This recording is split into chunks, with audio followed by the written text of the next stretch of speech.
Hello everyone, welcome back to my channel. ये my learner गगा का पार्ट 2 है। लास्ट पार्ट में हमने देखा था कि विंग और के साथ क्या हुआ था कि किस तरीके से मैडम यू हालातों से मजबूर होकर विंग को जिन गोनशान के रूम में छोड़ के आ गई थी। अब आगे विंग जो बहुत ज़्यादा डरा हुआ है अपने सामने ये नज़ारा देख के वहीं जिन गोनशान ज़ोर ज़ोर से चीख रहे हैं, जिसके कारण बाहर खड़े हुए गार्ड भी अब रूम खोल के अंदर आने की सोचते हैं। वहीं विंग दौड़ा दौड़ा गेट के पास जाता है और वो जैसे ही रूम के गेट को खोलने के टाइम की कोशिश खोलता है, एकदम से गार्ड जोर से गेट खोल के अंदर आ जाता है। गार्ड का भी ध्यान सीधा जिन गोनशान पे जाता है जो फ्लोर पे पड़ा हुआ है। उसकी पूरी बॉडी खून में लथपथ है, वो एकदम न्यूड है। वो दौड़े दौड़े जिन गोनशान के पास जाते हैं। वो भी ध्यान नहीं देते कि कब गेट के पीछे छुपा हुआ विंग तो उनकी नज़रों से छुप के बाहर आ गया है।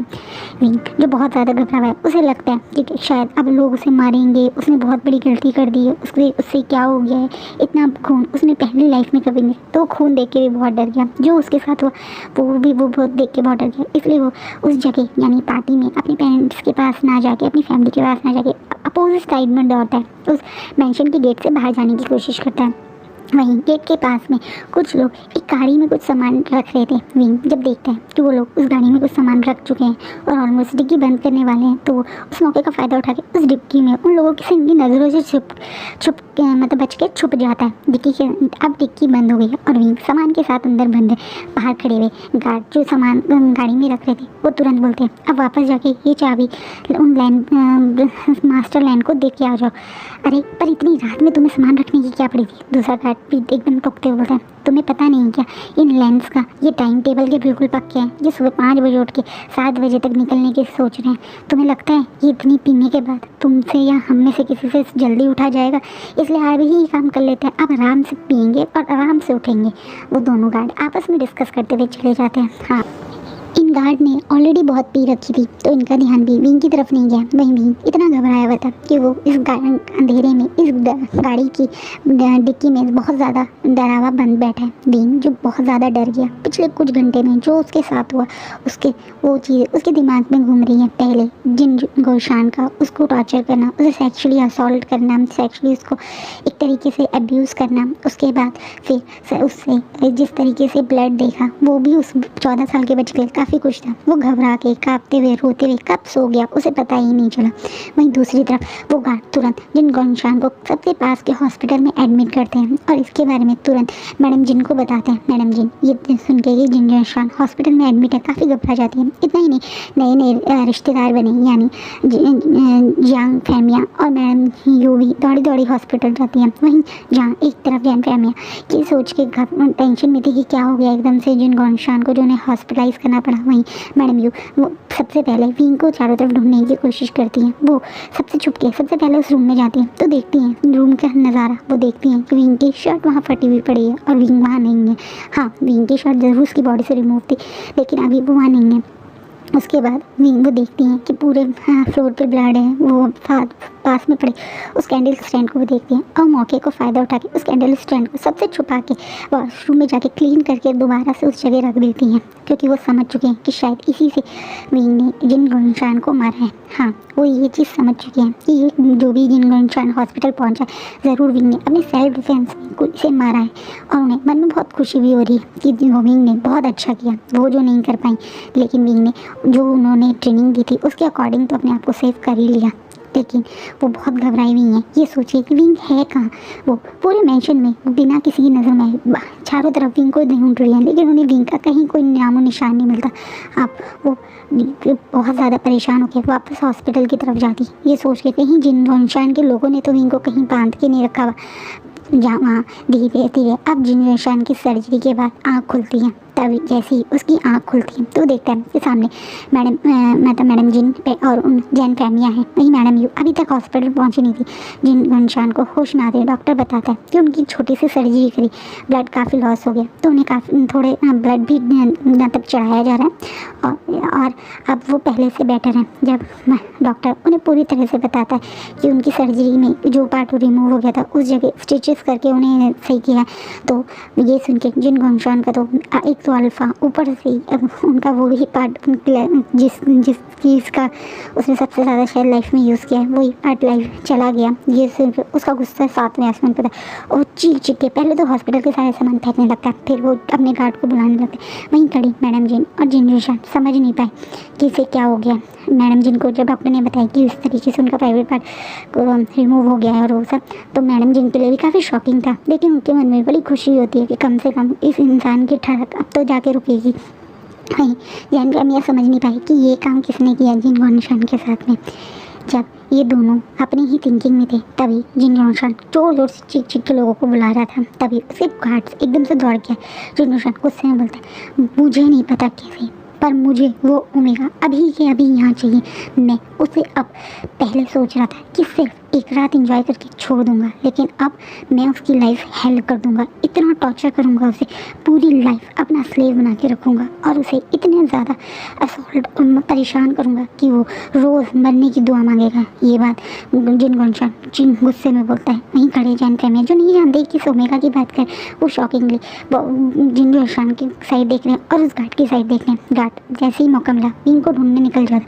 जैसे ही मैडम यू अपने रूम मतलब उस हॉस्पिटल के रूम के पास खड़ी थी और वो ये बात सुनती हैं तो धड़ाम करके साइड के हॉस्पिटल की उस हॉस्पिटल रूम के साइड में गिर जाती हैं और जोर जोर से रोने लगती हैं। उन्हें इस तरह से घुटनों के बल बैठ के रोता देख नहीं दौड़े दौड़े जैन फैमिली उसके पास आते हैं और उन्हें चुप करवाने लगते हैं। बोलते, क्या हुआ यू, तुम क्यों इतना रो रही हो? तुम इस इंसान के लिए इतना मत रो, ये इंसान बिल्कुल घटिया इंसान है। देखो ये अभी भी अपनी हरकतों से बाज नहीं आ रहा और एक बेचारे मासूम ओमेगा को टॉर्चर करने की बात कर रहा है। इस बात में मैडम यू अब जैन फैमिली से सच नहीं छुपा पाती हैं और रो के जोर जोर से बोलने लगते, तुम्हें पता है वो कौन ओमेगा है? अब Jain family shockingly madam you की तरफ देखती हैं। अब मैडम यू बोलती, वो हमारा विंग है। अब इस बात पे शॉकिंगली जैन फैमिली मैम, क्या ये तुम क्या बोल रहे हो? विंग का क्या मतलब है इस चीज़ों से?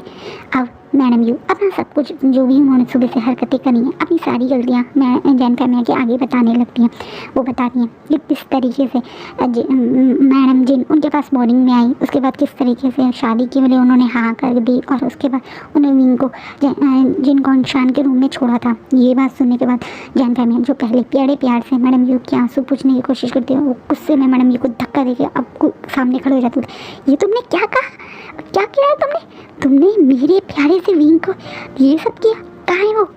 कि मैं उसकी लाइफ बर्बाद नहीं होने दूंगा। इस जैसे घटिया इंसान को साया भी मेरे बेटे पे आया, ये सोच के मुझे खून ठोक रहा है। कहाँ है मेरा विंग, कहाँ है मेरा विंग? चीख चीख के अब जैन फैमिली मैडम यू के ऊपर चीखने लगती हैं। मैडम यू घबराते हुए बोलती, मुझे नहीं पता कहाँ है विंग। मैंने सब जगह ढूंढा, मैंने हर जगह छानने की कोशिश की, मुझे कहीं नहीं मिल रहा विंग। कहीं इसके गार्ड ने तो नहीं छुपाया। ये बात सुनने के बाद जैन फैमिली दौड़े दौड़े उन गार्ड्स के पीछे जाते हैं। 2 गार्ड इस समय मेंशन में जा रहे थे तो जैन फैमिली भी उस मेंशन में जाते हैं। वो सोचते हैं शायद इन गार्ड्स ने उन्हें छुपा रखा वो विंग को।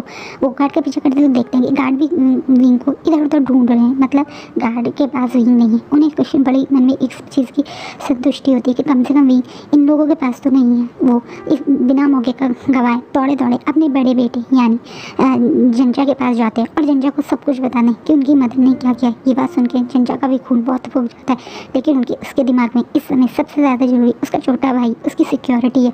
वो भी बिना मौका गवाए चारों तरफ विंग को ढूंढने लगता है। ये लोग पूरी रात विंग को ढूंढते हैं, guard, madam you, Jain family, जंजा, पर किसी को भी विंग नहीं मिलता। नहीं, अभी ये बात सारे गैस से भी छुपाई गई है, क्योंकि एक तरीके से हमारे जिन गौनशान जिन्हें अपनी हरकतें और अपने स्टेटस का बहुत घमंड है, वो दुनिया को कैसे बता सकते हैं कि वो नामर्द हो गए। इस बात में वो ये बात किसी को नहीं बताई है, बस ये बताया है कि किसी कारण जिन गौनशान की तबीयत रात में बिगड़ गई और इसी के कारण वो हॉस्पिटलाइज हो गए। धीरे धीरे करके गैस भी वहाँ से जा चुके हैं। सबसे पहले वहाँ से लैन ब्रदर्स ही निकलते हैं एज़ यूजुअल अपने टाइम के बच्चे। लैन ब्रदर्स जैसे उन्होंने कहा था वो सुबह जल्दी उठ के रेडी होके और वहाँ पे जो भी उन्हें मिला लैन जिनके क्लैन से उस पर्सन को इन्फॉर्म करके वो वहाँ से निकल जाते हैं। जब उन्हें पता चलता है कि जिन गौनशान हॉस्पिटल हैं तो वो किसी से ज़्यादा मिलने की कोशिश नहीं करते। वो समझ जाते हैं कि इस समय वो लोग इमरजेंसी में है तो उन्हें डिस्टर्ब करना सही नहीं होगा और इसलिए वो वहाँ से निकल जाते हैं, ये सोच के कि उनके अंकल आके जिन गौनशान से मिलेंगे, क्योंकि इन दोनों ब्रदर को भी जिन गौनशान बिल्कुल पसंद नहीं है और ख़ासकर उसकी हरकतें। इस कारण वो उनसे मिलने हॉस्पिटल तो बिल्कुल ही नहीं जाना चाहते। इस कारण ये दोनों यहाँ से निकल जाते। जब ये दोनों लैंड मैंशन पहुँचते हैं तो इन्हें ऑलमोस्ट आफ्टरनून हो गई है, बल्कि इवनिंग के करीब ही हो गई, 3-4 बज गए हैं। क्योंकि यहाँ से जहाँ मतलब जिन मैंशन से, लैंड मैंशन काफ़ी दूर था, लैंड मैंशन गुसू सिटी में है और जो कि एक तरीके से काफ़ी दूर था। इसी कारण वहाँ उन्हें टाइम भी लगा पहुँचने में। जब वो वहाँ पहुँचते हैं तो सबसे पहले अपने अंकल से मिलते हैं। उनके अंकल भी उनसे मिलकर बहुत खुश होते हैं। उन्हें खुशी होती है कि क्योंकि ये दोनों ब्रदर जिन क्लैन को बिल्कुल पसंद नहीं करते थे, लेकिन उनके अंकल के कहने पे वो वहाँ गए थे, तो उनके अंकल को काफ़ी खुशी होती है। जब वो लोग वहाँ पहुँचते हैं तो वो बताते हैं कि इस तरीके से शादी सही रही, कुछ गिफ्ट्स भी भेजे हैं जिन क्लैन ने जो डिक्की में है, आप उतार लीजिएगा। ये बोल के वो लोग वहाँ से अंदर मैंशन की तरफ जाते हैं। वहीं वो सर्वेंट जो एक तरीके से डिक्की से सामान निकाल रहा था, उसके चीख की आवाज़ आती है। ये सुन के वो तीनों वहाँ दौड़े दौड़े जाते हैं, क्योंकि एक सर्वेंट इतनी जोर जोर से चीख रहा था कि किसी को समझ नहीं आता। जब डिक्की खुलती है तो उन लोगों की आँख शॉक में बड़ी हो जाती है, क्योंकि कुछ गिफ्ट की साइड में एक छोटा सा 14 साल का ओमेगा बेहोश हालत में, उसके शरीर पर लगे हुए घाव, उसके चेहरे पे चोट, उसके कपड़े जो ऑलमोस्ट बहुत ही बुरी हालत में है, उसकी शर्ट उसकी बॉडी पे नहीं है, जो उसके इनर एक तरीके से बनियान बोलते हैं वो भी बुरी तरह से फटा हुआ है। इतना ही नहीं, उसके ट्राउज़र की भी बहुत ही बुरी हालत है। साफ साफ दिख रहा है कि इस बच्चे के साथ सेक्सुअल असॉल्ट किया गया और उस पर से इसके पूरे फेस पे चोट के निशान हैं, साइड से ब्लड आ रहा है, इसका फेस भी पूरी तरह से सॉइलिंग में है। ये देख के वहाँ पे खड़े सब लोग शॉक हो जाते हैं। वहीं लान कुरान बिना टाइम लगाए उस सर्वेंट को डॉक्टर को बुलाने के लिए कहते हैं। वहीं लान शिचैन भी, क्योंकि लांग वांग जी किसी को टच करना पसंद नहीं करते, तो बेचारे लान शिचैन खुद उस बच्चे को अपनी गोदी में उठा के दौड़े दौड़े अंदर जाते हैं, क्योंकि उन लोगों को नहीं पता कि ये इनकी डिग्गी में कैसे है। पर इनके दिमाग में सबसे पहले इस दर्शन को एक डॉक्टर ट्रीटमेंट या एक मेडिकल ट्रीटमेंट देने की दिमाग में आई। वो तुरंत उसे लेके सर्वेंट रूम में गेस्ट रूम में जाते हैं और उसे वहाँ पे लिटा देते हैं। डॉक्टर आता है, पूरी तरह से विंग को चेक कर और बताते हैं कि ये बंदा बहुत ज़्यादा इसके साथ ज़रूर किसी ने बहुत ज़्यादा गलत करने की कोशिश की है। इसकी बॉडी के मार्क, इसके कपड़े देख कर बता सकता है। इतना ही नहीं, ये जब डॉक्टर से चेक कर रहा था तो घबराया हुआ रोए जा रहा था, बार बार बोला था मुझे टच मत करो, मैंने ये जानबूझ के नहीं किया, मुझे टच मत करो, इस तरह की बातें बोल रहा है। वो नॉन स्टॉप बेहोशी में भी रोए जा रहा है। उसकी तबीयत बहुत ज़्यादा बेकार हालत में है, जैसे उसे मेंटली बहुत ज़्यादा टॉर्चर फील हुआ हो, उसे फीवर भी है। ये देख के, इस बच्चे की ये हालत देख के यहाँ खड़े तीनों लेंस बहुत ज़्यादा मन में दुखी हो रहे हैं। ये सोच के कितना छोटा सा 14 साल के प्यारे से ओमेगा के साथ इतना गलत करने की कोशिश किसने की। साफ दिख रहा है कि कितनी बुरी तरह से इसे पीटा गया है, मतलब इसके साथ गलत करने की कोशिश की गई है। पर डॉक्टर जब ये बात बोलता है कि ये बिल्कुल सेफ़ है, हाँ शायद इस बच्चे को मार पिटाई ज़रूर हुई है, लेकिन हाँ इसके साथ वो कुछ हो नहीं पाया। तो ये बात जान के लेंस मन में खुश होती है कि कम से कम इसकी डिग्निटी या ये सेफ तो है, कम से कम इसके साथ वो तो नहीं हुआ, वरना उस चीज़ से बाहर आने में तो पता नहीं कितना टाइम लगता है इसको। यही सोच रहे हैं यहाँ पे खड़े लेंस, क्योंकि वो अभी इसके बारे में कुछ नहीं जानते। दूसरी बात यह है कि विंकल शादी में इतना मस्त मौला था कि उसके ऊपर ध्यान, मतलब वो अपनी मस्ती में इतना बिजी था कि जहाँ पर सेरेमनी हो रही थी वहाँ के अलावा वो खाने पीने में, डांस में इतना बिजी था कि किसी का ध्यान भी उसके ऊपर नहीं गया था। ऊपर से विंक का फेस इस समय बहुत ज़्यादा डिस्ट्रॉय है, उस पर सॉइलिंग हो रही है, कट्स लगे हुए हैं, ब्लड जमा हुआ ब्लड है, तो फेस भी क्लियरली पहचान में नहीं आ रहा है। सबको ये लग रहा है जब ये होश में आएगा तभी पता चलेगा ये पर्सन कौन है। और वहीं दूसरी तरफ उन बेचारे जैंक्स का भी बहुत बुरा हाल है, क्योंकि इस रात से दिन हो गया, अगला दिन भी ख़त्म होने आ गया, लेकिन विंग की कहीं कोई खबर नहीं है। उन्हें भी पता नहीं है उनका विंग इस समय किस हालत में है, कहाँ है। बस उन्हें इतना पता है कि वो लास्ट टाइम जिन गॉनशान के रूम में था और उसके बाद कहाँ गया किसी को नहीं पता। ये टाइम वो वाला टाइम है जब CCTV कैमराज और वो सब नहीं होते, तो अभी किसी को कोई आइडिया नहीं है कहाँ पर है विंग। वहीं जिन गॉनशान की हरकत फाइनली जब यानली को पता चलती है तो यानली बहुत ज़्यादा हर्ट हो जाती है, वो बहुत दुख हो जाती है। वहीं मैडम अब बीच में खड़ी हैं और उनकी पूरी फैमिली उन्हें घूर घूर के गुस्से में देख रही। वहीं यानली अपनी मदर की तरफ आगे बढ़ते हुए गुस्से में कहते हैं, मदर आपने एक बार भी मुझसे क्यों नहीं बात की? आपको लगता है कि विंग के साथ जो आप कर रही थी वो सही था? अब कहाँ है हमारा विंग? हाँ अब क्या होगा? आपने कभी सोचा उस 14 साल के बच्चे के दिमाग पे इस चीज़ का कितना फ़र्क पड़ा होगा, कितना दुख हुआ होगा उसे, कितना शौक लगा होगा उसे ये सोच के कि उसकी मदर ने ही उसे वहाँ पे भेजा था। आपने सोचा उस बेचारे के दिल पे कितना इस चीज़ का फ़र्क पड़ा होगा, किस पे ट्रस्ट करेगा वो जो दुनिया में बच्चे के सबसे क्लोज़ होती है वो उसकी माँ होती है, और जब उसकी माँ ने ही उसके साथ ऐसा किया तो क्या किस पे ट्रस्ट करेगा वो? यानी गुस्से थोड़ा सा दुखी होकर अपनी मदर की तरफ देखती है। उसकी मदर आंसू भरी आंखों से बोली, मुझे पता है मैंने बहुत बड़ी गलती करी, और जब तक मुझे ये महसूस हुआ तब तक बहुत देर हो गई। मैंने तो उस समय के बाद भी कोशिश करी थी कि मैं अपने करे हुए हरकत पे वापस आ जाऊँ, पर मैं नहीं कर पाई। मुझे माफ़ कर दो यानी, मैंने तुम्हारे बारे में सोचा। मैं जानती हूँ कि तुम्हारे और जिनजुशान का रिश्ता बहुत आगे बढ़ चुका था।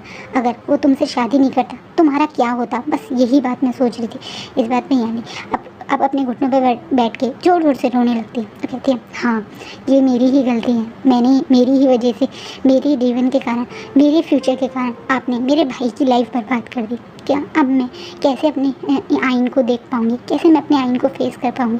मेरा आइन कहाँ है मदर? मुझे कुछ समझ नहीं आ रहा। वहीं जिनजुशान को उसकी मदर ने भी सब कुछ सच बताया, तो इसके बाद जिनजुशान को बहुत गुस्सा आया अपने फादर पे, और उसने डिसाइड किया कि वो यानली को और अपने खुद यहाँ से दूर, इस मेंशन से दूर चला जाएगा। वहीं मैडम युग की बहुत बुरी हालत है, ये सोच के कि इस समय विंग है कहाँ। वो बस एक बार विंग को देखना चाहती है। वो अपनी फैमिली की नफरत, गुस्सा सब जानती है कि वो उनके साथ जो हो रहा है वो सही हो रहा है, लेकिन इस समय विंग कहाँ है, बस सबके दिमाग में ये चीज़ चल रहा है। वहीं जिन गॉनशान के गार्ड भी फुल फ्लैश विंग को ढूंढने में लग रहे हैं। जिन अब तो खुद एक तरीके से जांग्स भी अपनी भाई मतलब विंग को ढूंढ रहे हैं।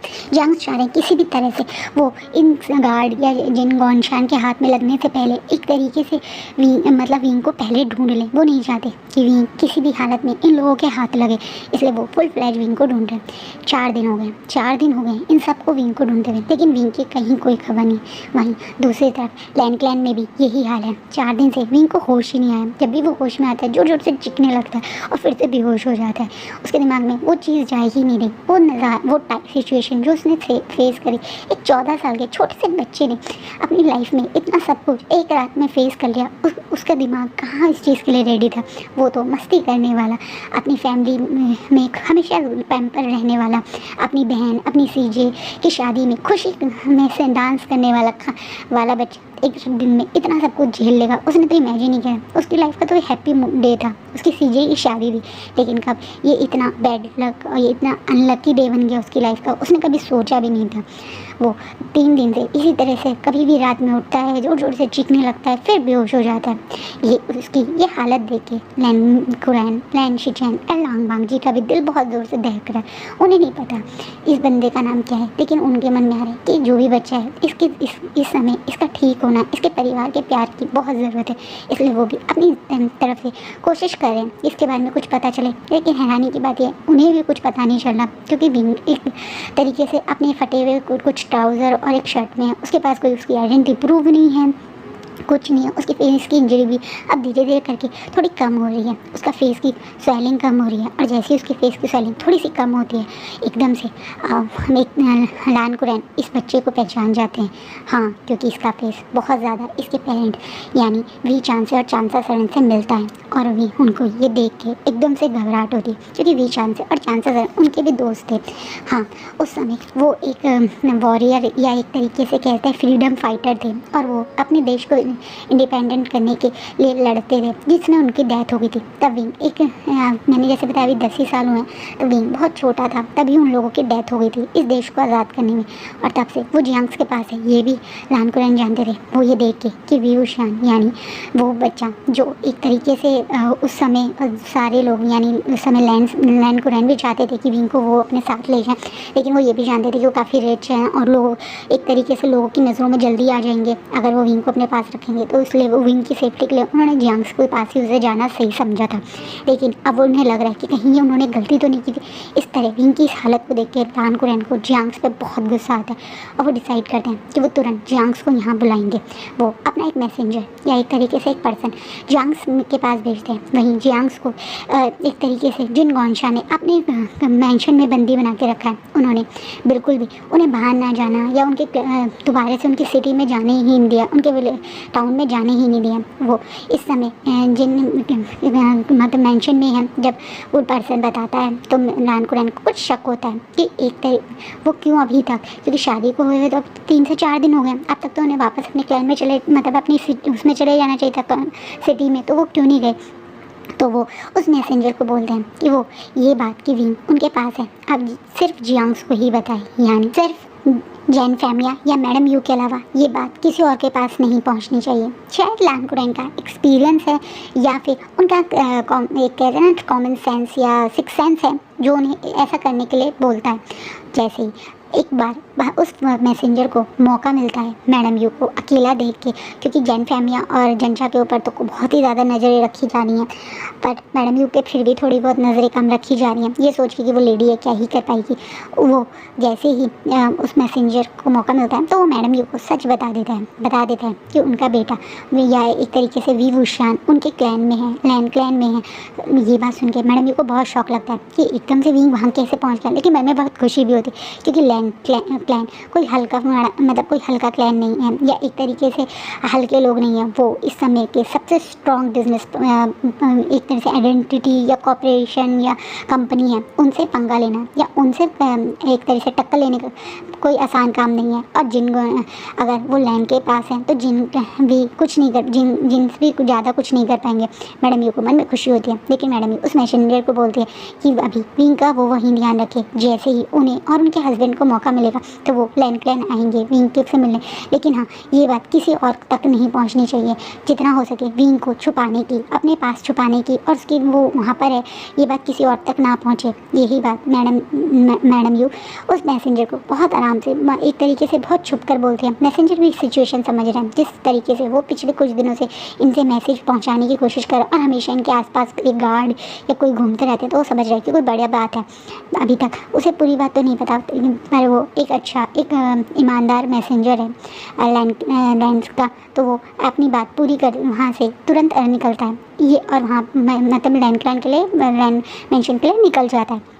वहाँ जाके वो जैसा मैडम यू ने बताया वैसा ही लैंड कुरैन को बताता है। लैंड कुरैन समझ गए कि कुछ तो बड़ा हुआ है, और ये क्या हुआ है या तो जब विंग को होश आएगा तब पता चलेगा, या जब अब जियांग्स आएंगे तब पता चलेगा। लेकिन हाँ, एक टाइम पे विंग की फैमिली या एक तरीके से विंग के पेरेंट्स लैंड कुरैन के भी अच्छे दोस्त थे, इसलिए वो अपने फ्रेंड्स की इज्जत के लिए, अपने फ्रेंड्स की मान के लिए अब विंग का ध्यान बहुत आराम से रखते हैं। डॉक्टर भी बताता है कि हाँ, अब धीरे धीरे जब विंग की हेल्थ थोड़ा सा नॉर्मल होगी तब हम उससे बात कर सकेंगे, लेकिन अभी वो बहुत ज़्यादा घबरा रहे हैं। विंग अभी जब भी आँख खोलता है तो उसे ऐसा लगता है कि क्योंकि एक नया सराउंडिंग है उसके लिए फिर से, और पिछली बार भी एक नया सराउंडिंग का नया लोग थे जब उसके साथ ये सब हुआ, तो और जल्दी नई जगह नई प्लेस पे घबरा रहा है। तो अभी वो किसी से ज़्यादा बात नहीं कर रहा है, थोड़ा बहुत डॉक्टर ही उससे बात करता है, तो डॉक्टर को भी ज़्यादा कुछ बता नहीं पा रहा है। वो हमेशा काँपने लगता है, रोने लगता है, घबराने लगता है। उसकी सिचुएशन देख के डॉक्टर भी उसे अभी थोड़ा ना काम और नॉर्मली रहने के लिए, मतलब नॉर्मल रखने की वजह से उसे ज़्यादा क्वेश्चंस नहीं पूछते हैं। फाइनली एक हफ़्ता ऐसे ही चलता है। करीबन एक हफ़्ते बाद जैन फैमिया को और मैडम यू को मौका मिलता है, वो भी तब जब वो जनशा को वहीं छोड़ के ये बोल के कि उनके एक तरीके से पेट्स की बहुत बुरी हालत हो जाएगी, और मैडम जिन भी बोलती हैं कि इन्हें पता होता तो अब तक तो पता चल ही जाता, विंग ने भी इनसे कोई कांटेक्ट करने की कोशिश नहीं किया, तो इन्हें जाने दीजिए, एक गार्ड इनके साथ भेज दीजिए, ये बोल के होता है। और जैसे ही वो लोग वहाँ से निकलते हैं तो मैं जैन फैमिया उस गार्ड को 1 मिनट में चकमा देके या ये कह सकते हैं पीट के बेहोश करके वहाँ से तुरंत लैंड मेंशन के लिए निकल जाते हैं। जैन फैमिया अच्छे से जानते हैं कि जनशा बहुत स्ट्रॉन्ग है, वो भी एक अल्फा है, वो आराम से वहाँ से निकल के आ सकता है, और इस समय उनके दिमाग में जनशा की सिक्योरिटी से कई ज़्यादा बढ़कर विंग की सिक्योरिटी है, विंग से मिलना जो है।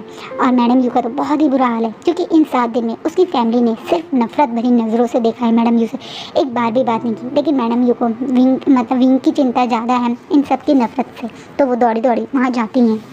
और जैसे ही वो लोग लैंड मेंशन पहुँचते हैं तो लैंस बताते हैं कि विंग की हालत क्या है। 7 दिन से वो सिर्फ चीख रहा है, रो रहा है, बेहोश हो के वजह सिर्फ दवाई पे, मेडिसिन पे है, लिक्विड जो मेडिसिन के थ्रू उसको खाना दिया जा रहा है सिर्फ उसी पे है। वो एक बार भी होश में नहीं आया, ठीक से बैठ के उसने खाना नहीं खाया। ये बात सुनने के बाद जैन फैमिया के मन में बहुत दर्द और आंखों में बहुत गुस्सा है जिन गौनशान के लिए। वहीं मैडम यू को तो ऐसा लगता है कि क्या उन्होंने सचमुच में इतनी जल्दी इतना गलत डिसीजन लेकर अपनी बच्चे की लाइफ बर्बाद कर दी, एक रात सोच के भेजा था, ये क्या हो गया। वो दौड़ी दौड़ी विंग के पास जाती है। वहीं जैन फैमिली गुस्से में पहले मैडम यू का हाथ पकड़ लेते हैं, ये बोल के कि उन्हें कोई हक नहीं है विंग से मिलने का। लेकिन जब वो देखते हैं कि विंग की हालत के बारे में मतलब जैसा बताया है, तो उस समय एक मदर ही उसे संभाल सकती है, या वो दोनों मिलके ही उसे संभाल सकता है, अकेले वो भी नहीं संभाल पाएंगे। तो वो फिर मैडम यू के साथ ही जाते हैं विंग को देखने। जब वो विंग देखता है जो अभी होश में आया था कि इस रूम से इनके अंदर उसके पेरेंट्स एंटर कर रहे हैं, तो तुरंत अपने बेड से उठ के गिरता रोता चीखता हुआ अपने मदर और फादर को गले लगाता और ज़ोर ज़ोर से रोने लगता है। विंग की ये हालत देखी मैडम यू का मन करता है कि काश वो खुद को ही मार लें। क्या कर बैठी वो, क्या कर दिया उन्होंने अपनी बेटे के साथ, अपनी बेटी की लाइफ के साथ। इसे तो बहुत प्यार करती थी ना वो, हाँ दिखाती थी दुनिया को गुस्सा है, लेकिन मन में तो वो प्यार करती थी ना विंग से। कैसे कर दिया उन्होंने इतनी बड़ी बेवकूफ़ी, वो अपने आप को कोस रही है। तभी विंग रोते हुए कहते हैं मदर मैंने उन्हें जानबूझ के नहीं मारा, मदर वो बहुत गंदे, वो अपनी गंदी चीज़ मुझे मेरे मुंह में डालने की कोशिश, आई जस्ट वांट, मैंने कर दिया मदर, मैं खुद को सेव करना चाह रहा था, मैं क्या करता मदर, ऐसे करके भी। एक्चुअली विंग ज़्यादा डरा हुआ ये सोच के कि शायद उसने उन्हें मार दिया, अब क्या होगा। मैं एकदम से जैन फैमिली देख कर विंग को दोनों फेस से पकड़ के बेड पे बैठाते हैं और फिर विंग से आराम से बात करते हैं। वहीं लैंस भी अब यहाँ पहुँच गए हैं। तभी मैं एकदम से जैन फैमिली बोलने शुरू करते हैं, विंग तुमने कुछ गलत नहीं किया, तुमने बहुत सही किया। उस इंसान ने तुम्हारे साथ गलत करने की कोशिश की, तो तुमने जो किया वो बिल्कुल सही था, वो तुम्हारे बिल्कुल सही डिसीजन था, तुमने बिल्कुल सही किया। वो इंसान इसी लायक था, तुम्हें उसका सिर्फ प्राइवेट पार्ट नहीं, उसकी गर्दन ही काट देनी चाहिए थी। यही सही तरीका था उस जैसे इंसान को सजा देने का। तुम्हें पता है, मुझे जब पता चला कि उसने तुम्हारे साथ क्या करने की कोशिश की, तो मेरा मन कर रहा था कि मैं उसकी गर्दन काट दूँ, लेकिन तुमने जो किया वो भी बहुत सही था। अब पीछे खड़े लैंड मतलब लैंड सारे लैंड्स एक दूसरे की तरफ बैठे हैं। वहीं वांगजी भी नहीं समझ पा रहा है, शिचैन भी नहीं समझ पा रहे हैं कि क्या बातें चल रही। अब मैडम यू एकदम से विंग और जहाँ पे वो बैठे हुए थे जैन फैमिली, उनके पास आके अपने घुटनों के बल विंग के पास बैठ जाती हैं और रोने लगती। विंग मुझे माफ़ कर दो बेटा, मुझे पता है तुम मुझ पर सबसे ज़्यादा ट्रस्ट करते थे, तुम्हारी मदर ने तुम्हारा ट्रस्ट तोड़ा, तुम्हें एक ऐसे घटिया अंकल के रूम में छोड़ दिया जिस अंकल ने तुम्हारे साथ ये गलत करने की कोशिश की। मुझे माफ़ कर दो विंग, मुझे नहीं पता था कि वो इंसान इतना घटिया है, उसने तुम्हें मारा पीटा, मुझे नहीं पता था, मैं तो सोच रही थी।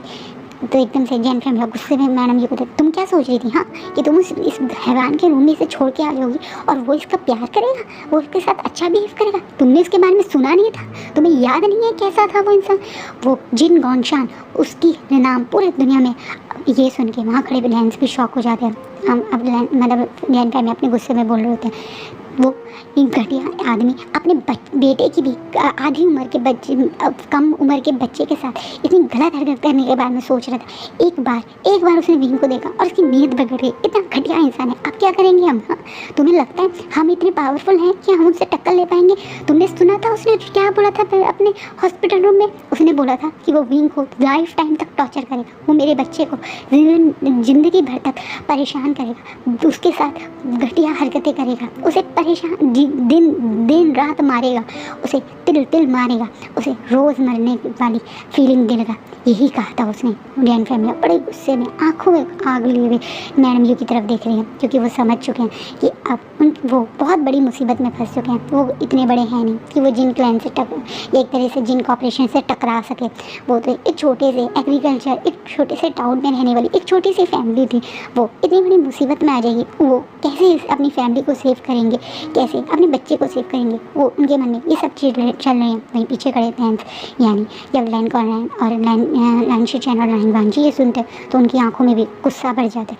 एक छोटे से 14 साल के बच्चे के साथ गलत करने की सोची, वो भी उस घटिया इंसान ने, जिन गौनशान को तो वैसे ही पहले से लैन शिचैन और लैन को मतलब एक तरह से लैन वांगजी पसंद नहीं करते थे। और जब ये सुना कि अपने बेटे से भी कम उम्र के बच्चे के साथ, यानी अपनी आधे से भी आधी उम्र के बंदे के साथ उसने ये करने की कोशिश करी, इसकी ये हालत कर दी, तो उनके मन में बहुत गुस्सा आता है। तभी लैन कुरैन आगे आके बोलते हैं, मैंने भी एक गलती करी है, तुम्हारी वाइफ और तुम पे ट्रस्ट करके विंग को तुम लोगों के पास छोड़ दिया। तुम लोगों ने कितनी बड़ी मुसीबत में डाल दिया विंग को। अब क्या करोगे तुम लोग, हाँ अब कैसे बचाओगे विंग को। मेरे और तुम्हारे दोस्त थे चांस और चांसेस हैं, ये हालत कर दी तुमने विंग की। विंग जो बहुत देर से रो रहा था, वो कब बेहोश हो के अपने मतलब रोते रोते अपनी मदर की गोद में बेहोश हो गया है। और ये भी इन लोगों ने अपनी बातों में ध्यान नहीं दिया। विंग वहीं गोद में सो रहा है और चैन और वांग उस बच्चे की तरफ देख रहे हैं। इस बच्चे को नहीं पता ये कितनी बड़ी मुसीबत में आ गया, क्योंकि अगर एक तरीके से जिन गुआंगशान ने ये ठान लिया कि वो विंग से बदला लेगा, विंग को अपने पास रखेगा, तो ये कैसे उसे बचाएंगे, बस यही सोच रहे हैं सब यहाँ पे खड़े हुए। अब दिमाग में उनका अपना दिमाग दौड़ा रहे हैं, कोशिश कर रहे हैं कि वो कुछ इस चीज़ का सॉल्यूशन निकालें, वो किस तरीके से विंग को उस जिन गुआंगशान से सेव करें, वो यही चीज़ें सोच रहे हैं। और आज का कन्विक्शन ही रुकता है। सो गाइस, आपको क्या लगता है कल क्या होगा, जब अब लान कुरैन अब इन लोगों को आधा सच की जान के इतना गुस्सा है, जब पूरा सच पता चलेगा तो कैसे रिएक्ट करेंगे और क्या डिसीजन लेंगे जैन फैमिया और लान कुरैन, और कैसे वो विंग की सेफ्टी के लिए आगे सोचेंगे। प्लीज़ मुझे कमेंट में ज़रूर बताइएगा, मैं जानना चाहती हूँ आप लोगों के क्या फीडबैक रहेंगे। एंड होप सो आपको ये फैन फिक्शन अच्छा लग रहा हो। Thank you.